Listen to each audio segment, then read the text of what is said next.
divisions dans des familles, et ça c'est aussi une tragédie, c'est-à-dire aussi il y a des pressions sur surtout la femme. Bien sûr, la souffrance est la même, mais par rapport à la femme, ça a été aussi très dur parce qu'il y a les pressions de la société, de la famille, sachant que les lois aussi sont discriminatoires par rapport à la femme. La femme aussi à l'époque ne pouvait pas avoir accès à la banque. C'était seulement l'homme qui devait être le parrain quelque part des enfants. On ne pouvait pas faire des cartes d'identité ou le passeport sans la signature du père.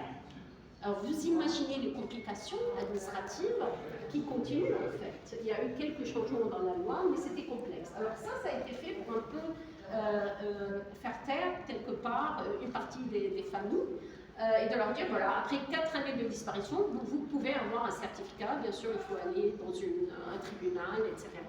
pour pouvoir avoir ce certificat. La majorité, encore une fois, des cas ont refusé. Ils ont refusé, bien sûr, sans preuve. Et le comité des familles a refusé.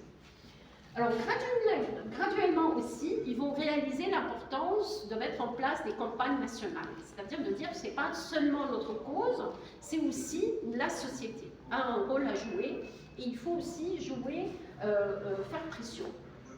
Au niveau international, mais aussi local. Et là, après la guerre, la première campagne nationale qui va être lancée, en 99, mais surtout en 2000, c'était notre droit de savoir. On a le droit de savoir. Et vous voyez bien, c'est une terminologie de justice transitionnelle, même si à l'époque, ce concept n'était pas connu. Voilà, on commence quand même à utiliser quelque part les instruments du droit international et vous allez voir graduellement comment les choses vont évoluer. Alors, on implique la société civile, les syndicats, à tous les niveaux, et on commence à impliquer voilà, la société, aussi avec des slogans qui sont aussi très significatifs en termes de justice traditionnelle.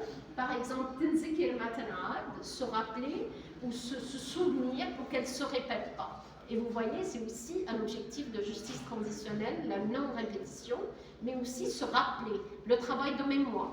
Alors, ils étaient en train de aussi travailler et de réaliser l'importance de cette cause, non pas au niveau personnel et familial, mais aussi au niveau de l'État, au niveau de la société libanaise, qui a vécu quand même plus de 15 ans de violence et qu'il faut aussi se rappeler, il faut aussi faire un travail de mémoire. Et c'est tout ce travail que le comité des familles a fait qui est nécessaire pour notre société et ils étaient les seuls à en parler. Alors, au moment de la loi d'amnistie, on a aussi adopté une loi d'amnésie. Une loi qui n'est pas, mais une politique d'amnésie.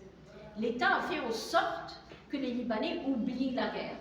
On n'enseigne pas dans les écoles, il n'y a pas un jour de commémoration, il n'y a pas de monument ni de musée.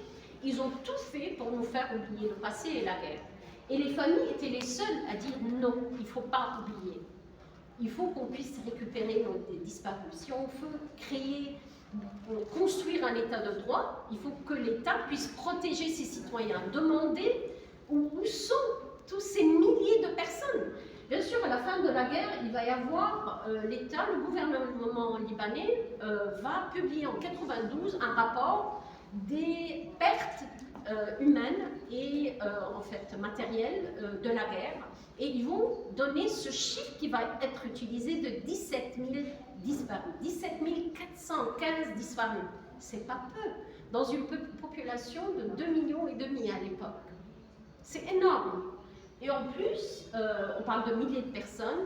J'ai mentionné que c'est des milices libanaises, palestiniennes, de droite, de gauche, qui ont kidnappé, mais aussi on a des cas de disparition ou de détention arbitraire par le régime israélien comme le régime syrien.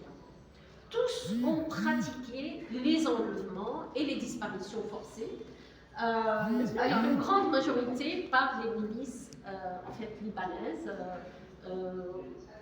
quoique c'est tout au long quand même, on parle de dizaines d'années, c'est-à-dire malheureusement les disparitions ne se sont pas arrêtées à 90, ils ont continué jusqu'au moins 2005, après le retrait des forces syriennes en 2005.